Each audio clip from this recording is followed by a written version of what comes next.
पश्चिम रेल्वेच्या पालघर स्थानकामध्ये घाट क्रमांक 2च्या रुळावर मालगाडीचे 7 ते 8 डबे घसरले आहेत।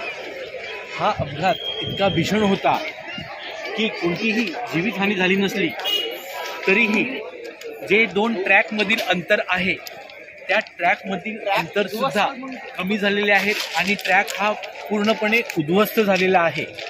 ही वाहतूक पुन्हा कधी सुरू होईल हे आजच्या घडीला ना रेल्वे प्रशासन सांगू शकते ना पोलीस प्रशासन।